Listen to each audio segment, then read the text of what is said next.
Hello বন্ধুরা, আজ আমি তোমাদের জন্য এমন একটি গল্প নিয়ে এসেছি যে শুনলে তোমাদের দাঁড়িয়ে যাবে। বন্ধুরা, আজকের গল্পটি অনেক ইন্টারেস্টিং হতে যাচ্ছে, তাই হাতের কাছে টিস্যু নিয়ে কানে হেডফোন পরে বসে পড়ে যান। বিয়ের কিছুদিন পরেই আমার স্বামী মারা যায়, তাই বাবার বাড়িতে ফিরে আসতে হয়েছিল। আমার মা নেই, অনেক বছর আগেই মা চলে গিয়েছিল। তারপর থেকে আমি বাবার সাথে থাকি। আমিই সব কাজ করি, ঘরের রান্না থেকে শুরু করে সবকিছু আমাকেই সামলাতে হয়। আমার বাবা খুব সাদাসিধে মানুষ, তার বন্ধুদের সাথেই সময় কাটাতে ভালোবাসেন। একদিন দুপুরে বাবা বলল তার এক খুব কাছের বন্ধু আসবে আমাদের বাসায়। তিনি নাকি অনেক দিন পর আসছেন এবং রাতে আমাদের সাথেই থাকবেন। আমি কিছু বললাম না, শুধু ভাবছিলাম আমাকে কতটা ব্যস্ত থাকতে হবে রান্নাবান্নার সব আয়োজন নিয়ে। আমার প্রাণের বন্ধুরা, পুরো গল্পটি শুনলে তোমাদের দাঁড়িয়ে যাবে, তাই গল্পটি শোনার আগে আমার একটি অনুরোধ, অবশ্যই এই ভিডিওতে একটি লাইক দিয়ে চ্যানেলটি সাবস্ক্রাইব করে দাও। বিকেলটা কেটে গেল কাজ করতে করতে। বাজার থেকে জিনিস আনতে হলো। আমি রান্নাঘরে ব্যস্ত হয়ে পড়লাম। মাছ, মাংস, ভাত, তরকারি সব রেঁধে ফেললাম। বাবা তার বন্ধু খাওয়া শেষ করে অনেক খুশি হলো। আমি চুপচাপ তাদের দিকে তাকিয়ে শুধু হাসলাম। খাওয়া দাওয়া শেষে আমি তাদের ঘুমানোর জন্য বিছানা করে দিলাম। তারা শুয়ে গেল। আমি আমার ছোট্ট ঘরে চলে এলাম।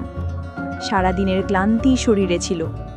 চোখ বন্ধ হতেই ঘুমিয়ে পড়লাম। কিন্তু রাতের গভীরে আমার মনে হলো যেন কেউ আমার ঘরে ঢুকলো। চোখ মেলে কিছুই দেখতে পেলাম না, শুধু অনুভব করলাম কারো ছায়া ধীরে ধীরে সে কাছে এগিয়ে এলো। আমার শরীর কেঁপে উঠল। কিছু বুঝে ওঠার আগেই সে আমাকে স্পর্শ করল। আমার নিঃশ্বাস থেমে গিয়েছিল। এক মুহূর্তের জন্য আমি অবাক হয়ে গেলাম, কিন্তু নিজেকে সরাতে পারলাম না। সে আমাকে জড়িয়ে ধরল, আমার কানে ফিসফিস করে কিছু বলল, তারপর হঠাৎ আমার ঠোঁটে আলতো চুমু রাখল। আমি স্তব্ধ হয়ে গেলাম, কিন্তু আমি অনেক দিন ধরে একা ছিলাম, তাই আমার অনেক ভালো লাগছিল। মনে হচ্ছিল এ রাত যেন শেষ না হয়ে যায়। হঠাৎ আমি এবার বুঝে ফেলেছি যে লোকটা আমার বাবার বন্ধু। গতরাতের সেই ঘটনার পর আমার ভেতরটা কেমন অদ্ভুত হয়ে গিয়েছিল। আমি চোখ মেলেই দেখলাম সকাল হয়ে গেছে, সূর্যের আলো জানালা দিয়ে ভেতরে ঢুকছে। কিন্তু আমার শরীর আর মন এখনও কেঁপে উঠছিল গতরাতের স্পর্শে। আমি বিছানা ছেড়ে উঠলাম, কাজে মন দিতে চেষ্টা করলাম, কিন্তু বারবার মনে হচ্ছিল সেই মুহূর্তটা আবারও ঘটছে। আমার ঠোঁটে যেন এখনও তার চুমুর উষ্ণতা লেগে আছে। আমি রান্নাঘরে ব্যস্ত ছিলাম। এমন সময় বাবার বন্ধু এসে দাঁড়ালো দরজার পাশে, চোখে এক অদ্ভুত হাসি। আমি কিছু বলতে পারছিলাম না, মনে হচ্ছিল বুকের ভেতর সব কথা আটকে গেছে। সে ধীরে ধীরে এগিয়ে এলো, আমাকে বলল কাল রাতের জন্য ভয় পেতে না। সে শুধু আমার একাকিত্ব বুঝতে পেরেছিল। তার কথা শুনে আমার চোখে পানি চলে এলো। আমি কাঁপা গলায় বললাম, আমি অনেক দিন ধরে একা ছিলাম। সে আমার হাত ধরে ফেলল। আমি আর হাত সরাতে পারলাম না।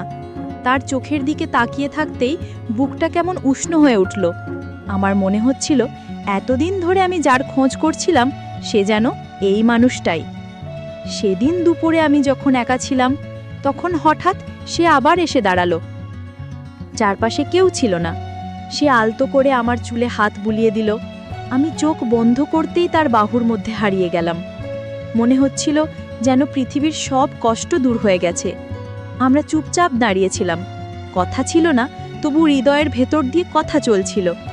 সে আমার কপালে চুমু দিল। আমি চোখ নামিয়ে ফেললাম, কিন্তু ভেতরে এক অদ্ভুত সুখ কাজ করছিল। বিকেলের পর আমরা একসাথে বসে গল্প করলাম। আমরা দুজনেই হাসছিলাম। অনেক সহজ কথাও তখন খুব মিষ্টি মনে হচ্ছিল। আমি টের পেলাম আমাদের মাঝে এক অদৃশ্য টান তৈরি হয়েছে, যেটা আমি আগে কখনো অনুভব করিনি।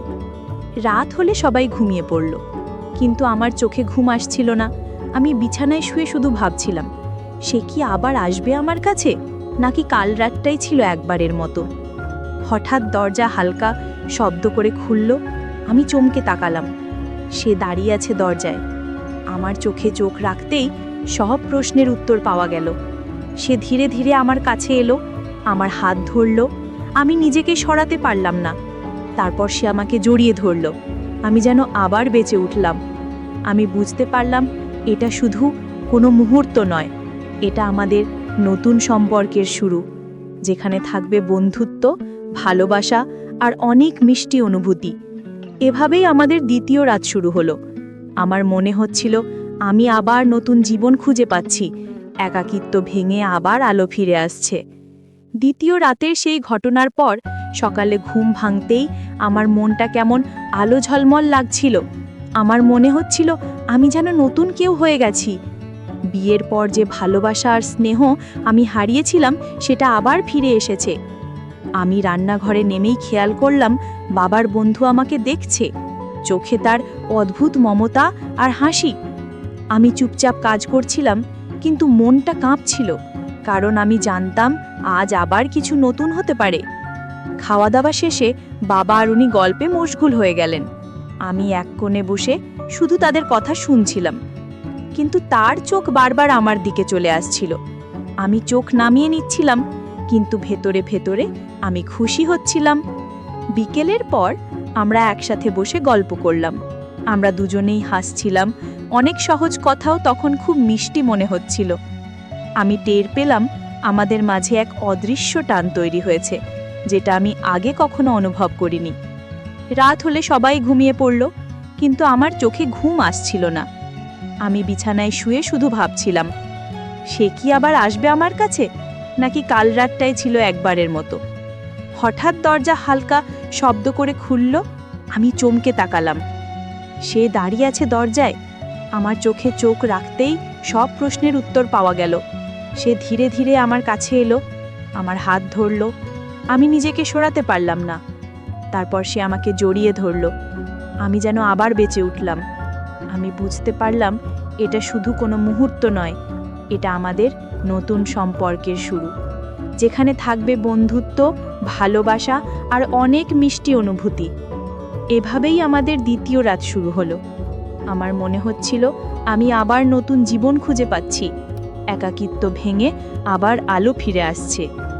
দ্বিতীয় রাতের সেই ঘটনার পর সকালে ঘুম ভাঙতেই আমার মনটা কেমন আলো ঝলমল লাগছিল। আমার মনে হচ্ছিল আমি যেন নতুন কেউ হয়ে গেছি।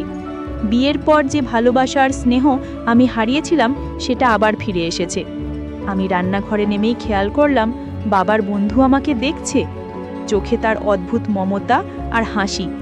আমি চুপচাপ কাজ করছিলাম, কিন্তু মনটা কাঁপছিল, কারণ আমি জানতাম আজ আবার কিছু নতুন হতে পারে। খাওয়া দাওয়া শেষে বাবা আর উনি গল্পে মুশকুল হয়ে গেলেন। আমি এক কোণে বসে শুধু তাদের কথা শুনছিলাম, কিন্তু তার চোখ বারবার আমার দিকে চলে আসছিল। আমি চোখ নামিয়ে নিচ্ছিলাম, কিন্তু ভেতরে ভেতরে আমি খুশি হচ্ছিলাম। বিকেলের পর আমরা একসাথে বসে গল্প করলাম। আমরা দুজনেই হাসছিলাম, অনেক সহজ কথাও তখন খুব মিষ্টি মনে হচ্ছিল। আমি টের পেলাম আমাদের মাঝে এক অদৃশ্য টান তৈরি হয়েছে, যেটা আমি আগে কখনো অনুভব করিনি। রাত হলে সবাই ঘুমিয়ে পড়ল, কিন্তু আমার চোখে ঘুম আসছিল না। আমি বিছানায় শুয়ে শুধু ভাবছিলাম, সে কি আবার আসবে আমার কাছে, নাকি কাল রাতটাই ছিল একবারের মতো। হঠাৎ দরজা হালকা শব্দ করে খুলল। আমি চমকে তাকালাম। সে দাঁড়িয়ে আছে দরজায়। আমার চোখে চোখ রাখতেই সব প্রশ্নের উত্তর পাওয়া গেল। সে ধীরে ধীরে আমার কাছে এলো, আমার হাত ধরল। আমি নিজেকে সরাতে পারলাম না। তারপর সে আমাকে জড়িয়ে ধরল। আমি যেন আবার বেঁচে উঠলাম। আমি বুঝতে পারলাম এটা শুধু কোনো মুহূর্ত নয়, এটা আমাদের নতুন সম্পর্কের শুরু, যেখানে থাকবে বন্ধুত্ব, ভালোবাসা আর অনেক মিষ্টি অনুভূতি। এভাবেই আমাদের দ্বিতীয় রাত শুরু হলো। আমার মনে হচ্ছিল আমি আবার নতুন জীবন খুঁজে পাচ্ছি, একাকিত্ব ভেঙে আবার আলো ফিরে আসছে। তো বন্ধুরা, আজকের গল্পটি এই পর্যন্তই। গল্পটি তোমাদের কেমন লাগলো অবশ্যই কমেন্ট করে জানাবে, এবং এরকম আরও মজার ও ইন্টারেস্টিং ভিডিও পেতে এখনই আমাদের চ্যানেলটি সাবস্ক্রাইব করে পাশে থাকা বেল আইকনটিতে ক্লিক করুন। ধন্যবাদ।